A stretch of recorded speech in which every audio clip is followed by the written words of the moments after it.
listening to Vet Candy.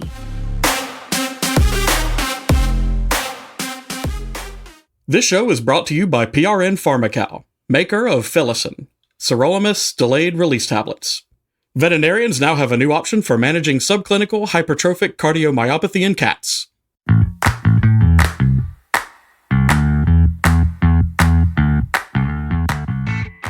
Welcome to Brain Smarts by Vet Candy, the only show where being book smart and street smart still won't save you from our trivia questions. Exactly. I'm Caitlin Palmer, armed with curiosity, sarcasm, and way too much coffee. And I'm Clay Palmer, armed with bad puns, questionable confidence, and a whole lot of cat dander.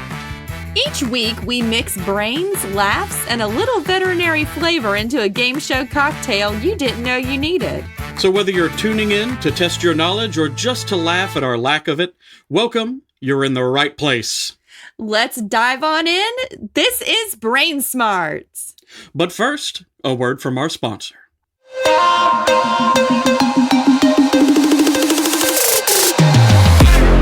We'll be right back with more Vet Candy.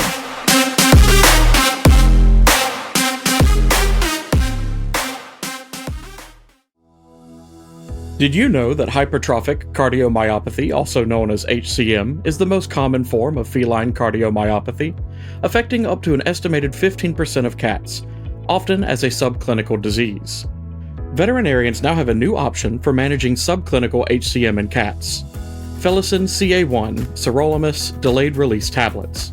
A once-weekly delayed-release tablet designed specifically for cats with ventricular hypertrophy due to subclinical HCM.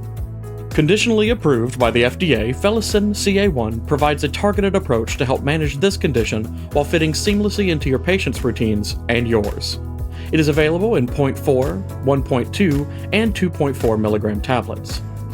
The most frequently observed adverse reactions in cats treated with Filicin CA1 were cardiovascular in nature, relating to the progression of HCM. Other adverse reactions observed were lethargy, vomiting, diarrhea, and inappetence. Treatment with Filicin CA1 has been associated with the elevation of transaminase enzymes, which include alanine aminotransferase, ALT, and aspartate aminotransferase, AST. Do not use Filicin CA1 in cats with diabetes mellitus. Pregnant and breastfeeding women should avoid contact with Filicin CA1. For complete safety and dosing information, consult the package insert.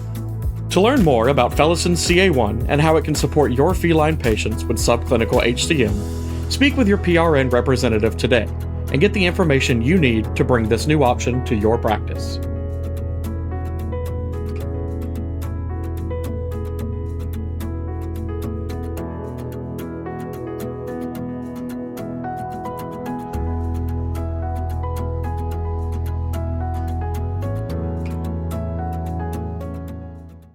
All right, Caitlin, it's time to bring in today's guest, and honestly, I feel like we need a drum roll for this one. Oh, absolutely, because we're not just talking about any vet student. We're talking about someone who makes the rest of us wonder if we've been using our free time to, I don't know, binge watch too much Netflix. Guilty. But seriously, our guest today is Jeremiah Pouncy, a veterinary student at Cornell with a resume that reads like an entire season of Shark Tank and Animal Planet rolled into one. Jeremiah's mission? Saving animals and empowering communities. He's not just thinking about pet care. He's dreaming of a global veterinary practice that blends animal health, mental health, and cutting-edge research. Talk about breaking the mold. And if that wasn't impressive enough, he's already worked with places like SeaWorld San Diego, the NFL, and even launched his own companies, plural, before vet school. I even saw him on Instagram putting his Apple Watch around a lion's tongue to do an ECG, a lion's tongue. He lives by the motto, date the dream, marry the process, which is probably the most motivational thing anyone has ever said on this show. Meanwhile, my life motto is don't microwave fish at the office, but hey, balance, right? Balance indeed. So let's give a warm Brain Smarts welcome to the innovator, entrepreneur, and future doctor, Jeremiah Pouncy. No, I appreciate y'all. That was crazy. But for real though, Jeremiah, NFL, SeaWorld, please tell me more. Yeah, with the NFL, I Well, rewind back to undergrad. When I was at North Carolina Agriculture and Technical State University, which is in Greensboro, North Carolina, HBCU over there, I had picked up my entrepreneurship minor because one of my mentors gave me that quote of date the dream, marry the process, but picked up that entrepreneurship minor and eventually applied to an internship with the NFL. It's called the NFL HBCU Experience Program. I was, as you can guess, the only person that was not in relation to business, sports, medicine, anything. But I'm just glad that I was able to be accepted into the community, be able to go through that entire process, because that was one of the most life-changing experiences that I've ever had. I'm a Cowboys fan. For anybody that doesn't know, I'm not a crazy Cowboys fan. I'm kind of like emotionally detached from my team right now. Oh, did they not do good recently, I suppose? Hey, we don't got to talk about it too much. But yeah, the NFL experience, that was absolutely phenomenal. And I feel like it's taught me a lot about just like teamwork, management, not only on like the business side, but also within vet med. And then SeaWorld San Diego, that was a veterinary externship that I had gotten through a connection. It was like, I think like 4 different people ended up getting me to this one person that was able to get me the externship. That's awesome. I guess that's just like the power of networking at the end of the day. It really is. Vet med is small. Yeah, my job has recently become networking, and it is literally that, knowing people who know people. Right. Yeah. And it's like, I feel, at least the more that I journey out to like different conferences and even just being on LinkedIn, like I met Dr. Lopez on LinkedIn. And then now it's like, somehow I'm here with you guys, but it's literally just having conversation with different people, building relationships, and then somehow, some way, stuff just serendipitously happens over time. And I'm here for it. I know some people don't like the whole networking, whatever, but if you're just building intentional relationships, I feel like it's always good. I love networking. I love it. I love people. Mostly. Most people. Okay, before we jump into trivia, let's talk about something every veterinary professional knows all too well: injuries. Yep. Scratches, bites, bruises, back pain. Basically, it's a full contact sport, but with way more cat hair. A new study looked at how stress-reducing handling programs can actually cut down on staff injuries, and the results were eye-opening. So, of course, we turned this very serious science into a very unserious game. Get ready, because it's time for our "Why is my job so dangerous?" quiz. Question 1. According to the study, what's the biggest risk factor for staff injuries in veterinary clinics? A. Forgetting to wear your "Don't Bite Me" t-shirt. B. Handling animals without consistent stress-reducing training. Or C. Cats plotting global domination one scratch at a time. You know, if I was going with my gut, I feel like my gut says C, but I'm going to choose B. The correct answer is B. Handling animals without consistent stress-reducing training. Let's be fair. All cats are evil. Exactly. Turns out it's not about fashion choices or feline conspiracy theories, that the cats probably are scheming. When the whole team knows the same low-stress handling techniques, injuries drop big time. Consistency beats chaos. Unfortunately, I am a chaos gremlin. Question 2. Which animal did studies show is responsible for nearly half of all veterinary staff injuries? A. Dogs, because they're tired of being called good boy sarcastically. B. Cats, because betrayal is their love language. Or C. Ferrets, because they're basically furry, stinky slinkies with teeth. I'm going to go with B. B is correct. Cats, because betrayal is their love language. Dogs may slobber on your scrubs, but cats, they'll silently wait for the perfect moment to launch a ninja-style ambush. Question 3. In fully certified clinics, staff were more likely to use which of the following to reduce stress and injuries? A. Treats, pheromones, and towel burritos. B. Karaoke nights featuring Who Let the Dogs Out. Or C. Rabies, poles, and medieval jousting techniques. No, I would definitely say A, the burritos. The burritos are number one. They got to be number one. A is correct. Forget the jousting sticks. Unless you're auditioning for Game of Thrones Vet Edition, I would like to audition for that, please. Certified teams lean on calming tools like tasty snacks, soothing scents, and the legendary burrito, a blanket wrap that turns a hissing cat into a snuggly burrito. So here's something you probably didn't expect. Bird flu doesn't just hit birds, it's hitting cats too. Yep, which means that the next time your cat brings home a little snack, it might come with a side of highly pathogenic avian influenza. The good news? A new study shows cats can survive bird flu if they get early care and treatment with antivirals like oseltamivir, the same stuff people take for the flu. Translation? Don't panic, don't jump straight to euthanasia, and definitely don't start Googling cat hazmat suits. Naturally, we turned this into a quiz too, because nothing says public health crisis like multiple choice questions. So, question 1. What's the key to helping cats survive bird flu, according to the study? A. Wrapping them in bubble wrap and hoping for the best. B. Early care and treatment with antivirals like oseltamivir. Or C. Teaching them to wear little cat-sized N95 masks. You know, I feel like the N95 mask would be cute, but I'm going to go with B. B is correct. Can you imagine a cat wearing an N95 mask? They would be so mad. They would be so mad. So hateful. Can you imagine putting one on a cat? Question 2. What's one reason researchers are concerned about bird flu in cats? A. Cats might spread it to humans, which would make the internet very awkward. B. Cats might form bird flu-powered supervillain alliances. Or C.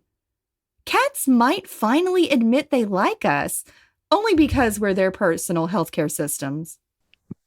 I'm definitely going to go with A. A is correct. Cats might spread it to humans, which would make the internet very awkward. Imagine your cat sneezing and suddenly you're the one calling out sick. While cat-to-human transmission is rare, it can happen. So early vet care isn't just about the cat's health, it's about protecting the entire household. Which totally makes sense because one of our cats, I swear, seeks me out every time he has to sneeze. That sounds like a very cat thing to do. And even speaking about like the avian influenza, I don't know if it was like last year or like a couple years ago, but there was like a tiger or something or a lion at a zoo that had gotten avian influenza at some point. Okay, dog lovers, get ready. Some dogs are officially smarter than us, at least when it comes to toys. A new study shows that gifted word learner dogs can learn toy names and even apply them to brand new toys.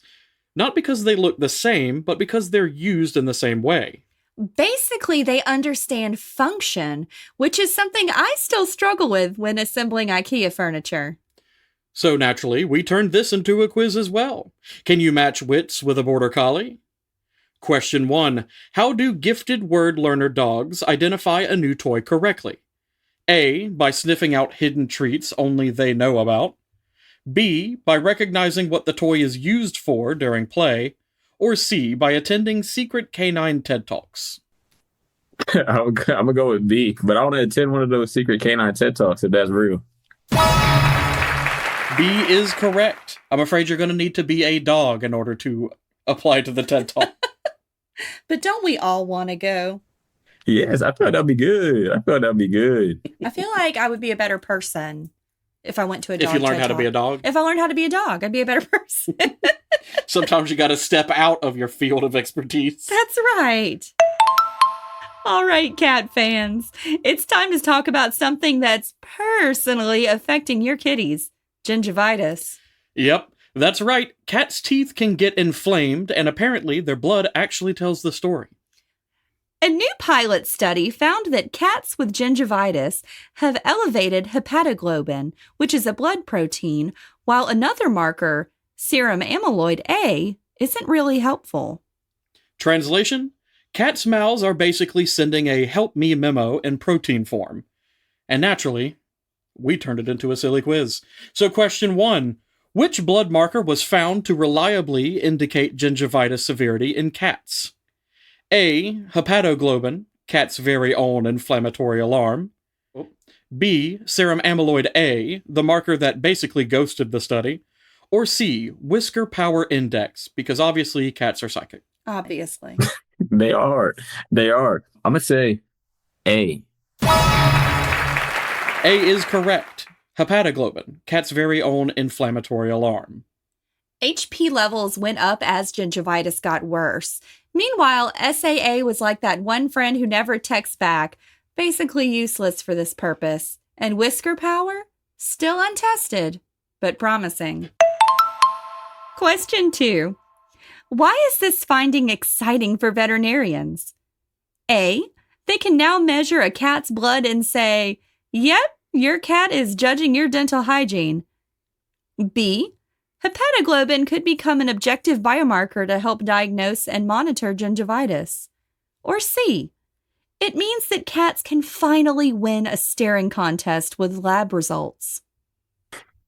We're going to go with B on this one. Definitely going to go with B.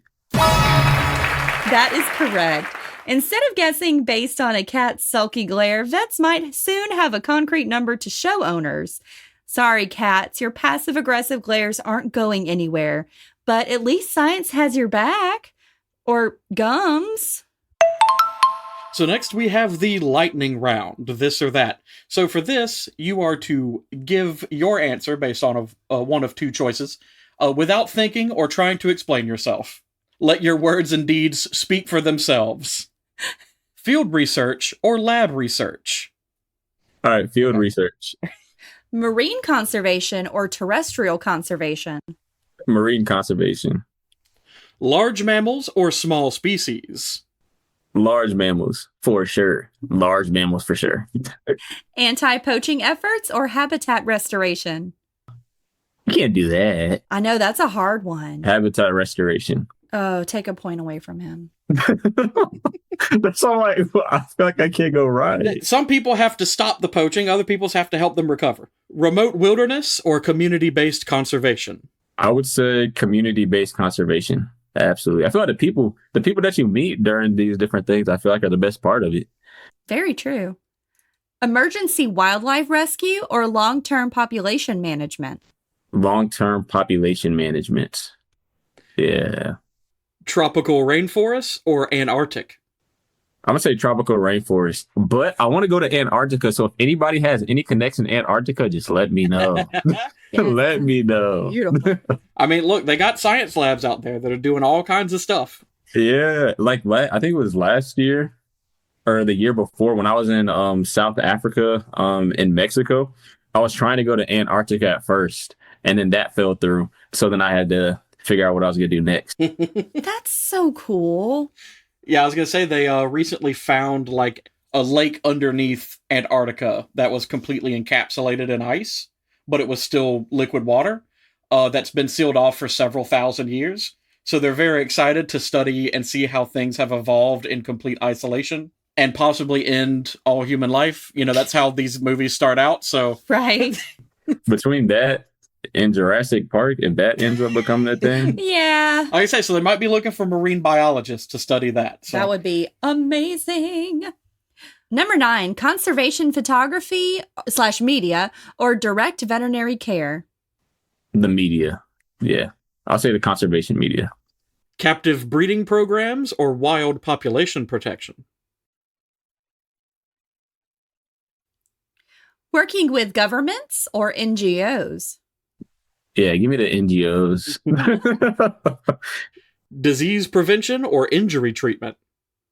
Injury treatment. I feel like injury treatments, it's more exhilarating, fun, even though it's like injury, but be able to help out a bit more. Diseases, there's only so many of, but I'm pretty sure you can injure yourself in an unlimited number of ways. Yeah, I was going to say, there's going to be injured animals no matter No what. bone is going to break the exact same every time. Right. Exactly. Something new every single time. Every single time. We do learn something new every day in our jobs, don't we? It's awesome. See, and we love that. We do. love that. We love that. So this is a limerick challenge. The last one is a fill in the blank, and I need you to give me the word. The border collies were keen to show their learning could mean. So shown a new rope, they knew how to cope. The smartest pups ever. Seen? Yes! Give him a point. Yeah, I feel like those should count as bonus points. You shouldn't be penalized if you miss one. When I tell you my brain was spinning, I'm like, what? You're like, I'm a science person. Why are we doing limericks? A veterinarian studied with care how bird flu affects cats everywhere. With oseltamivir quick, the cats weren't as sick. Early treatments beyond... Nope. Nope, still haven't. What? Complete blank. No one's ever told you how beautiful you are? That's sad. You're very pretty, Jeremiah. Don't let anyone tell you different. Early treatments beyond compare. Oh, okay. You are amazing, and we appreciate you. If our followers and or me want to follow you on social media, where can they do that? So I'm on pretty much every single social media at Through Jeremiah's Eyes, through spelled THRU, and then on LinkedIn at Jeremiah Pouncy. Yeah, but check me out on Instagram, YouTube, TikTok, especially YouTube. I feel like YouTube is my main hub of everything. Try and go behind the scenes and different things on my different adventures, as well as Instagram. Trying to figure out TikTok though, because TikTok is cool, but their algorithm is crazy. TikTok algorithm is extra. That reminds me I have a video I need to post. Well, folks, that's a wrap on another wild ride of brain smarts. Caitlin, I think our brains are officially smarter. Or at least more confused. Definitely more confused, Clay, but in the best possible way. A huge thanks to our guest, Jeremiah Pouncy, for bringing the facts, the laughs, and the occasional eyebrow raise. Jeremiah, you've officially earned the honorary title of Keeper of Random Knowledge that makes us question our life choices. I'm gonna wear that with pride. You should. I'll send you a ribbon. Seriously, you're like a walking Wikipedia, but with better jokes and less judgment when we get things wrong, which is basically always. And for our listeners at home, remember, don't try any of these brain tricks on your pets, unless you want your cat to start negotiating rent. Jeremiah, thank you for hanging out with us, keeping it smart, and mostly keeping it funny. Oh, well, thank you guys so much for having me. Hope everybody that's listening right now has enjoyed. Yeah. Love it. Until next time, keep questioning, keep laughing, and remember, if your dog starts quizzing you on quantum physics, it's probably time to lay off the podcast. Goodbye, Jeremiah. Don't be a stranger, or if you do, at least tag us in the next video of you caring for an elephant. You should definitely do that. Bye, Jeremiah, and goodbye to all our brainiacs listening. Stay smart, stay silly, and we'll see you in the next episode of Brain Smarts.